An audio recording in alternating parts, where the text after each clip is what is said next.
My own nationals, how na dey now, how markets? Today we want to talk about one topic where we dey always hammer about, na the issue of due diligence. Una dey hear us, they always talk about due diligence for this real estate. We dey always shout am, do your due diligence. And why we go continue to dey hammer this matter now? Because a lot of people still dey fall prey, and it dey pain me well anytime I hear say them don collect person money again, because money no easy, no get where they dey pluck am, you no get any tree. If you get tree, me Ceooflagos, I no go dey stress myself. So wetin be this due diligence wey we dey always dey talk about? Due diligence na the process wey person suppose go through to make sure say e get all the necessary information and investigate well before they enter any form of agreement or deal for any real estate transaction. Even for real life scenario, we know how we dey always make sure say we ask questions. Sometimes if we wan buy something, we go turn am upside down, we go shake am, we go do am for our ear, we go look am for eye, we go do different drama. Na due diligence be that, and na so e also be for real estate. The only difference is say you no fit turn am upside down. He shock you. So e dey important for us to avoid wahala to do our due diligence. Due diligence na research and the gathering of enough details about the property wey you wan buy. Na to find out the true position of that property, including the history and everything wey don happen concerning that property, especially land. Ensure say you sabi wetin don transpire for the land and all the issues, if any one day, wey dey on top that land. Now make we talk about the koko. Wetin be the things wey dey involved? Wetin be this due diligence? Una dey always, una no dey let us hear what every day, due diligence.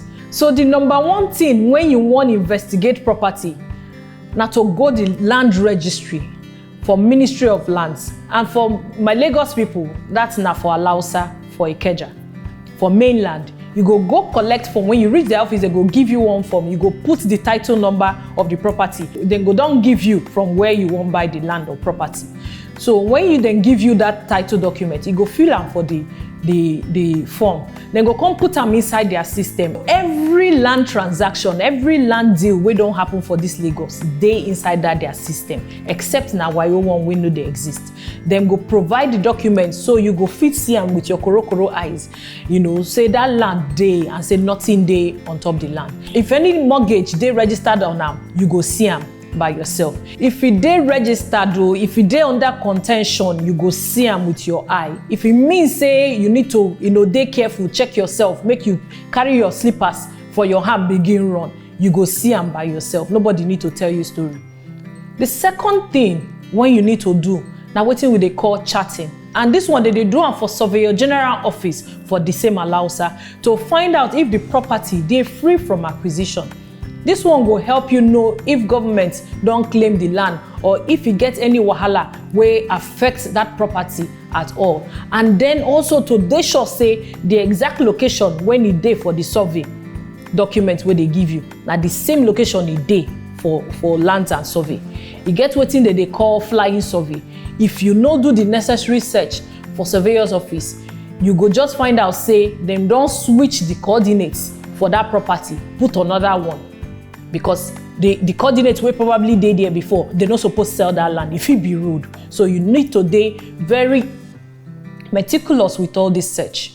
The third one, you go visit High Court of Lagos if na Lagos the property dey, to investigate also, to check the courtroom history. This one will help you know if any pending legal case or litigation, or if anybody don't drag any matter on top the land for High Court. If the land gets any ruling or injunction, if the property gets any legal issues, when you go High Court, you go see that one and it go tell you whether to proceed or not. Also, it is important to check with bank to see whether they don't use them go borrow money, because some people they notorious. They go collect the property, put them as collateral, carry am collect loan or do mortgage, and they go come carry am say they won't sell to you. You too, you will fall into trap. Or they go use this thing, borrow money from one bank, come carry and come give you to use do want barter or trade or the other. So you need to, dey careful before you enter those kind of transactions. Do your due diligence. Go check, say they never use and collect any bank loan or do mortgage.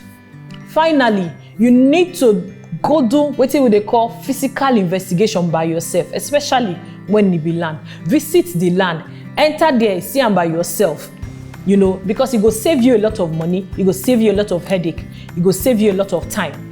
Go there, look around, ask people where they are around the necessary questions, who established the original owners of the land.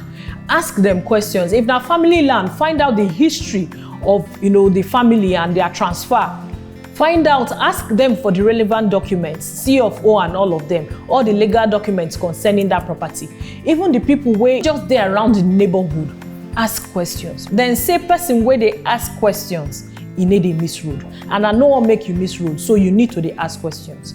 All these things, na him we dey call due diligence, and e dey very important make you no collect woto. You need to investigate before you invest. So my nationals, abeg, make we take all these things wey I don talk about very serious, because what people dey everywhere and they no get conscience, they don't sell their conscience. Make you no go fall into their trap.